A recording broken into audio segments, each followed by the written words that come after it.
Hello everybody and welcome back to Odin's Movie Blog. I am the critic who is a cynic, hope you're doing well, and today we're going to be doing an update on the Joker box office, but also possibly a controversy that I don't think is getting enough attention, but I really think deserves a second look because I think there's multiple factors to it, multiple layers to it, and I myself am still not entirely sure about what's going on or if there is indeed a connection with two organizations dealing specifically with the Joker movie. But let's first start off by talking about the box office. So as you can see, the original estimate for the box office was that the film had made around $93.5 or so million for the weekend. They always do estimates, right? So that means that the final number, the actual number, could always be a little bit different. But what's really great is the fact that people did indeed see the movie on Sunday more than what they expected to see the movie on Sunday. And because of that, the film ended up coming out with about $4 million or so more than what it did coming with $96.2 million. It's a very, very strong opening weekend for the film. The film is now sitting around $232 million worldwide. Let me go ahead and back to it. $248 million worldwide, which is very, very strong. That means it's made about 250, which if that's around 50% of its entire box office, which is theoretically possible, seeing that the films tend to make around 50 to 60 in their first 2 weeks. So this still isn't even done yet at this point. That's a very good indication that the film will probably at least go past the $500 million mark and could at some point in the future reach the $600 mark, and at max the $700 million mark. It's going to be a lot harder for it to reach that $700 million number because of the fact it does not release in China. But even though it does not release in China, there are still enough people in the United States and also across the world that are going to love and support this film. And I think that's something that's very important to talk about because obviously Joaquin Phoenix is truly amazing in this role. And it's a role that I think is worthy of seeing by all people in the biggest screen possible with the most amount of people possible. So that way you can enjoy it and react with the people around you. And again, I just cannot stop praising this film, which is why I'm still making videos about it because I think it's very important. So the film is doing very, very well, ended up doing better than expected opening weekend, did better than the estimates did, which means that this film, again, is doing very well. But also, I think because of the word of mouth being so strong with very, very strong audience ratings, means the film will indeed be a pretty good box office juggernaut, especially on a much lower production budget. In fact, let me go ahead and just look that up right now because that's what we do. We do things live. So Joker production budget. Let's see if we can get that coming up right here because I honestly am not exactly sure how much it costs. $55 million. That's very low.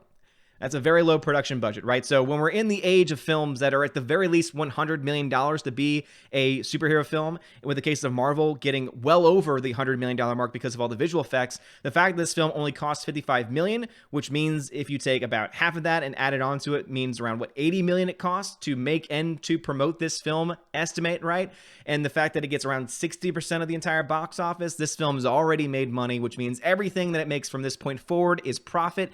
And again, the profits are going to be very vast, not just in its theatrical release, but as someone that is waiting to buy or pre-order the Steelbook for this film from Best Buy, which I'm planning on doing. In fact, it's already available for pre-order at this point. We don't have any artwork yet. We have no idea what it's going to be, but I'm hoping that it's something really cool. I'm hoping that it's literally his face with some of the really cool makeup and effects because I think that would be an amazing look at Steelbook. I kind of want it to look somewhat like the Steelbook that we got for John Wick, to be perfectly honest. Just going to pull that out right now. So the John Wick Steelbook, when it came out, was John Wick's face and had some really cool artwork to it. Wasn't again, I think it's really cool. However, I think there are better images they could have used from John Wick 3 in order to make it look a little bit better. But the reason why I'm holding off on pre-ordering it, because it is available for pre-order, is because John Wick, when it came out, eventually came with a double feature set where you were able to get a mini Steelbook that had the order code, or rather the digital code, early for you, so that way you had it, but also it came in this really cool mini disc. I'm kind of hoping that that's the direction they go with more films in the future, and so I'm kind of wondering if Best Buy is eventually going to do that. So I'm wondering if I should pre-order it now, and if they do decide to release another edition later on that may be $5 more, but has a mini Steelbook, change my order to that, or if I should just pre-order it now while it's available, because Lord knows I think it's going to do very well on its post-theatrical release sales. But either way, I'm very excited for it because it really is that good. That being said, there is some controversy that I do want to talk about today. So again, there is some controversy that I don't think a lot of people are really looking into, that I've heard a few people mention it, and that is, what if there is a connection between the media reports coming out about the Joker and the studio that runs the Joker, the studio that owns the Joker. Because when you look at some of the biggest critics, mainly CNN, if you've been on Twitter, you've seen a lot of the craziest headlines about the film have been from CNN. Of course, others too, which is why I think that I don't really want to call it a conspiracy theory, but I do think that it is definitely something worth looking into.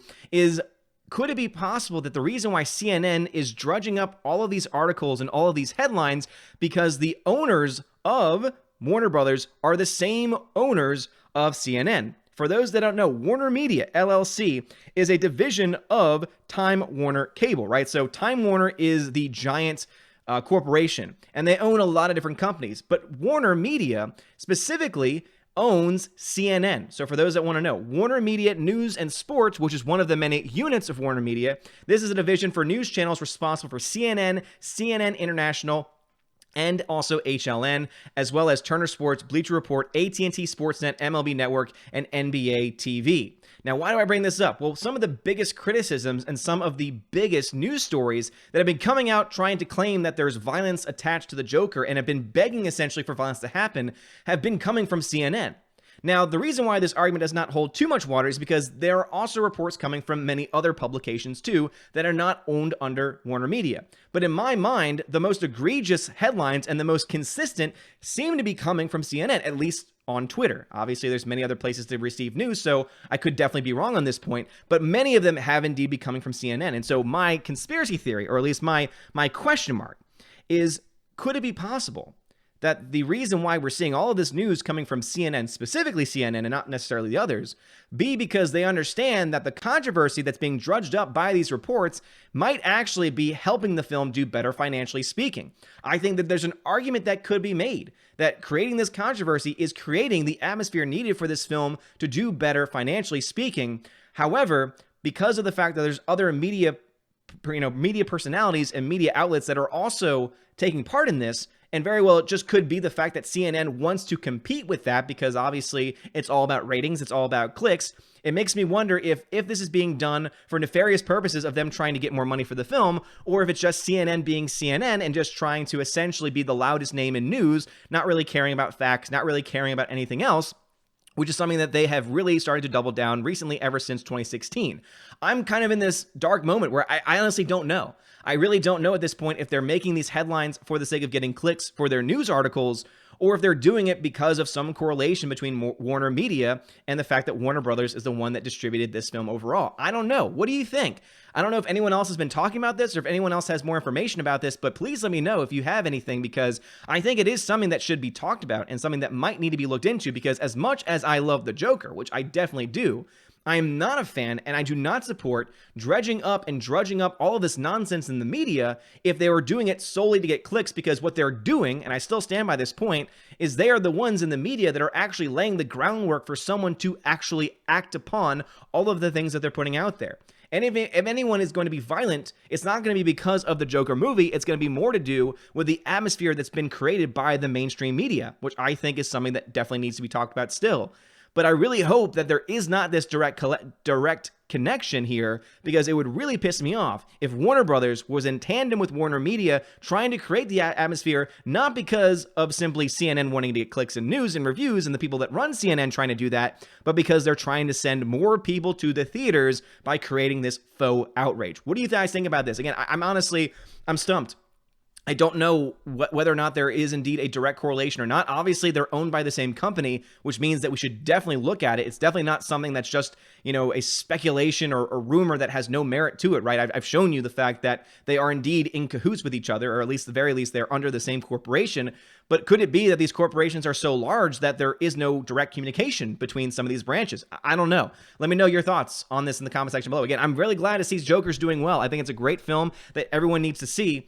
But at the same time, too, you know my opinion on the media. You know my opinion on the media that's trying to divide people constantly because they make money and they make views and they get those clicks based on outrage, especially faux outrage like this, on all the nonsense coming out of it. So what are your thoughts on it? I would love to hear your thoughts on this and all the things we talked about in the comment section below. If you like this video, smash the like button, give me a subscribe, it helps me out a lot. You're all amazing, beautiful people. Again, let me know your thoughts on this. One, how much do you think the Joker's going to make at this point? Again, they make around 60% of their entire box office. Bigger films make around 60%, between 50 and 60% of their entire box office in their first 2 weeks. Do you think that strong word of mouth could make this film get close to the $600 million, if not more than $600 million mark? I would say $500 million is almost a guarantee at this point, unless something crazy happens, which of course could. If we see a giant drop-off in week 2, that could definitely be a key indication. But with very little competition coming its way, I would say there's a very strong chance of it doing well. But anyway, let me know your thoughts in the comments below. Love you guys. Have a wonderful day. And as always, God bless.